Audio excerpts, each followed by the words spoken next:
Malam teman-teman, apa kabarnya? Semoga kalian di sana sehat selalu dan nggak sedang sendirian di parkiran basement yang lagi remang-remang.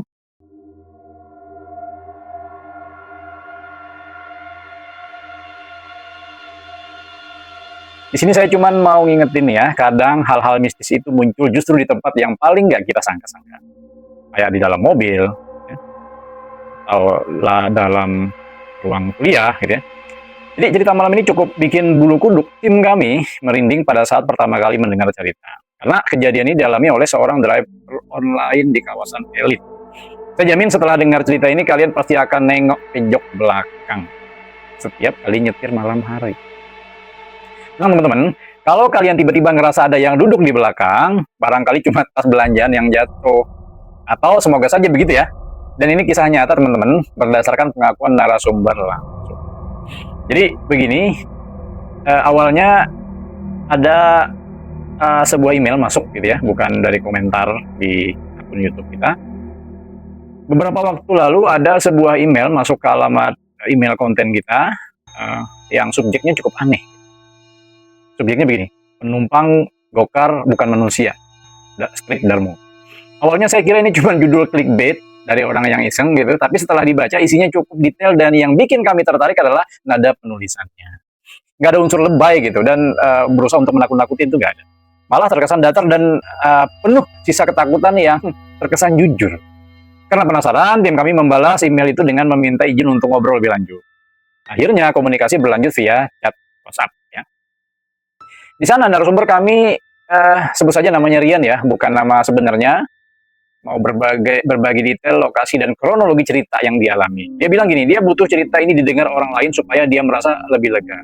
Karena sampai sekarang, dia masih trauma berat tiap kali melewati kawasan Jalan Darmo. Khususnya Jalan Darmo Indah. Tengah malam lah ya, di atas jam 11. Kami pun hanya mengembangkan narasi dari apa yang disampaikan Rian lewat chat. Dan itu tanpa mengubah inti dari kejadian ini. Rian mendengar ceritanya nanti ya, silahkan kalau ada komen-komen yang keliru tentang alur cerita. Ketika tim kami bertanya apakah dia yakin kalau kisahnya dibagikan ke publik, yakin nggak? Jawab Rian cukup membuat kami diam sejenak. Di ujung chatnya, Rian mengetik sebuah pengakuan yang jujur. Dia berkata bahwa meski sudah lewat beberapa bulan, ya, bayangan di kaca spion itu masih sering muncul di mimpinya. Dia mengaku sudah tidak berani lagi mengambil orderan malam di kawasan perumahan yang apalagi rumahnya besar dan gelap katanya. Semakin traumatik gitu. Rian bahkan sempat memeriksakan diri ke dokter karena susah tidur. Dia bersumpah apa yang ia alami malam itu bukanlah halusinasi semata atau sebuah angan-angan semu begitu, melainkan sebuah perjumpaan singkat yang mungkin akan dibawanya sampai. Jadi peristiwa itu terjadi di bulan Mei 2025 di kawasan elit Darmo, Surabaya. Teman-teman yang pernah ke Surabaya pasti tahu daerah Darmo itu terkenal dengan rumah-rumah besar elit. Di Jakarta dua lah ya. Megah, tapi beberapa diantaranya menyisakan kesan angker yang cukup kental. Jadi malam itu sekitar jam setengah satu lah, Rian yang sedang dalam posisi idle di aplikasi online-nya, sebut saja Car gitu ya, menerima sebuah pesanan masuk. Titik jemputnya tertera di sebuah nama jalan besar. Tepat di depan sebuah rumah kuno bergaya kolonial yang pagar besi tinggi digembok rantai besar di situ. Suasana jalan lengang pada udah tengah malam kan, hanya ditemani suara jangkrik dan semilir angin panas Surabaya. Begitu sampai titik lokasi yang dikirim GPS, Rian langsung mengerutkan dahi. Bingung ya. Rumah itu gelap gulita, nggak ada lampu teras menyala, hanya satu lampu jalan warna kuning yang menerangi gerbang. Rian mencoba mengikuti standar dari taksi online. Ia menekan tombol, sudah sampai di aplikasi dan menunggu. 1 menit, 2 menit, pintu rumah tak kunjung terbuka. Akhirnya ia menelpon nomor customer yang tertera di aplikasi. Panggilan diangkat, cukup cepat. Di seberang sana suara seorang perempuan dengan nada lembut agak berbisik. Rian bilang, Rian menyapa duluan ya, selamat malam mbak, saya Gokar, sudah di depan, seperti standar ya. Suara itu menjawab singkat, tenang dan jelas, saya sudah di dalam mobil pak, jalan saja. Wow, saya pun merinding teman-teman. Spontan bulu kuduk Rian ikut merinding, kepalanya refleks menoleh ke belakang, jok belakang kosong teman-teman. Hanya ada kegelapan, ia menyalakan lampu kabin tetap kosong. Halo mbak, posisinya di mana ya? Kok saya nggak lihat, kata Rian menyapa. Rian bertanya lagi sambil memastikan pintu mobil terkunci. Suasana di telepon sudah mati. Ya, suara di telepon sudah mati, nggak ada lagi suara apa-apa. Dalam hati Rian mulai panik, mungkin aplikasi error pikirnya, atau mungkin cuma prank atau iseng seseorang gitu. Sambil gemetar, ia memutuskan untuk tetap menjalankan mobil perlahan. Siapa tahu si penumpang benar-benar sedang dalam bagasi atau berbaring di bawah. Meski otak sehatnya menolak mentah-mentah kemungkinan itu, teman-teman. Mobil Rian ini mobil kecil ya, Toyota Calya, warna silver gitu. Itu mulai bergerak pelan-pelan meninggalkan rumah besar itu. Rian mencoba meyakinkan dirinya bahwa ini hanyalah masalah teknis aplikasi. Namun hawa di dalam kabin mendadak berubah drastis. AC yang semula sejuk tiba-tiba terasa seperti freezer. Dingin luar biasa, kata Rian. Yang lebih aneh, aroma bunga melati yang sangat kental tiba-tiba menyeruak memenuhi seluruh mobil. Padahal dia nggak punya pengharum yang aroma melati begitu. Dan Rian adalah tipe orang yang biasa-biasa saja, nggak suka harum-haruman semprotan dan lain-lain, nggak pernah. Ia mulai menggigil kedinginan bukan karena hawa AC, tetapi karena takut. Puncaknya dimulai ketika ia melintasi tikungan sepi dekat komplek makam tua di kawasan. Tanpa aba-aba, head unit di mobil yang sejak awal mati total tiba-tiba menyala sendiri dengan volume penuh maksimal, nyaring luar biasa. Suara yang keluar bukan lagu pop atau lagu dangdut koplo khas Surabaya, melainkan lantunan sinden Jawa. Suara perempuan mendesah, saling siruni, lagu-lagu begitu ya. Dentumannya memekakan telinga, nyaring luar biasa, kata Rian. Cukup panik, jempolnya menekan tombol power dan volume mati-matian untuk mematikan. Tombol itu macet total, suara sinden itu malah semakin menjadi-jadi, seperti memekik di telinga Rian. Rian berteriak histeris dalam mobil. Ia menjerit, "Hei, siapa ini?" Sambil tangannya berusaha menstabilkan kemudi yang oleng karena ia kehilangan fokus. Saat ia berteriak, tiba-tiba suara sinden itu berhenti.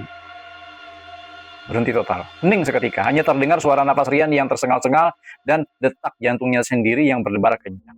Ia mikir nih, akhirnya selesai, katanya. Ia melirik kaca spion yang ada di tengah itu. Kosong. Lalu ia menoleh ke kanan untuk memastikan kaca samping. Dan di sanalah ia melihatnya di kaca depan seolah-olah menempel dari luar sebuah bayangan hitam besar dengan bentuk menyerupai tubuh manusia terungkup di kap mesin, teman-teman. Kepalanya persis menempel di kaca depan mobil Rian. Rambutnya panjang, tergerai menutupi wajah basah dan kusut.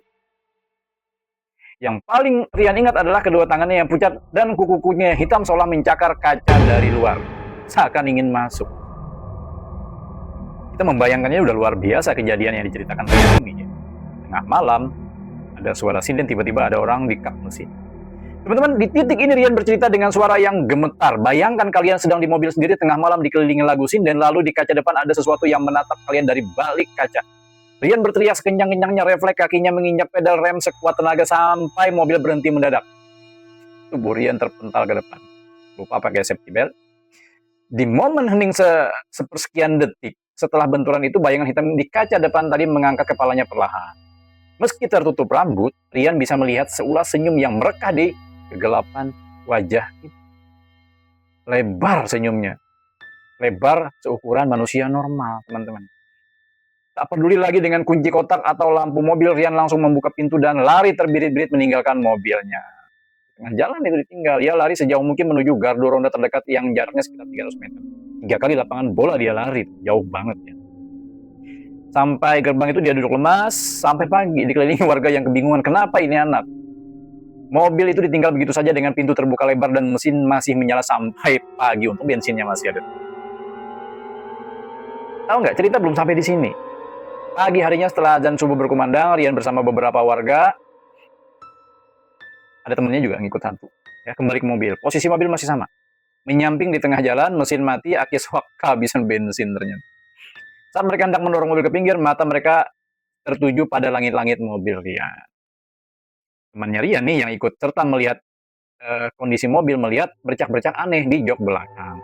Setelah diperiksa diteliti, mereka mendongak ke atas plafon atas mobil, kap mobil itu. Bagian dalam terlihat penyok-penyok dari dalam. Dan yang membuat merinding, teman-teman, ada puluhan jejak kaki berlumpur di atas plafon mobil tersebut. Jejak apa? Jejak kaki anak kecil. Mungil, kayak anak kecil cewek gitu, seolah ada seorang yang merayap di atas langit-langit mobil sepanjang perjalanan malam itu. Bagaimana mungkin sebuah tubuh merayap di ruang kosong antara plafon dan atap mobil tanpa terjatuh, kayak Spiderman gitu, merayap di atas. Tentu saja Rian dan warga langsung mengaitkannya dengan rumah gembok. Setelah diselusuri oleh Rian dan rekan-rekannya, Mereka menemui penduduk sekitar. Terkuaklah fakta sejarah yang lebih mengerikan, teman-teman. Rumah besar itu ternyata bukan sekedar rumah kosong biasa. Puluhan tahun lalu rumah itu ditinggal oleh satu keluarga kaya. Suatu malam katanya tetangga sekitar itu mendengar suara gamelan dan tangisan dari dalam rumah. Namun gerbangnya digembok dari luar. Suara gamelan nyaring dong, seperti yang dalam mobil Rian tadi. Keesokan harinya, saat pintu berhasil didobrak, seluruh anggota keluarga itu hilang tanpa jejak. Tidak ada darah, tidak ada tanda-tanda perampokan, tidak ada bekas. Hanya saja semua perabotan berantakan dan ada lumpur hitam di lantai. Jasad mereka juga tidak pernah ditemukan, walaupun misalnya meninggal begitu. Jadi hilang, lenyap. Nah, teman-teman, masih berani ambil orderan di daerah rumah kosong jam tengah malam? Saya sendiri sampai merinding menceritakan ulang kisah ini, kisah dari pengakuan pengalaman Rian ini. Kalau boleh pesan dari saya, jika kalian suatu saat menerima penumpang yang tiba-tiba berkata saya sudah dalam mobil, tapi kalian yakin mobilnya masih kosong, lebih baik turun dan tutup pelan-pelan. Pergi, tinggalkan tuh mobil. Gimana menurut kalian? Apakah itu zaman keluarga yang hilang tadi? Ya. Atau jangan-jangan sekarang pun saat kalian mendengar cerita ini, ada sesuatu yang sedang mendengarkan dari balik punggung kalian di belakang. Ayo, coba komen di bawah ya. Cerita horor seperti apa yang paling bikin kalian trauma kalau terjadi di dalam mobil? Jangan lupa share video ini ke teman-teman kalian, khususnya teman-teman kalian yang suka nyetir malam hari. Siapa tahu besok dia jadi lebih waspada. Sampai jumpa di cerita misteri berikutnya. Tetap aman, tetap waras. Bye.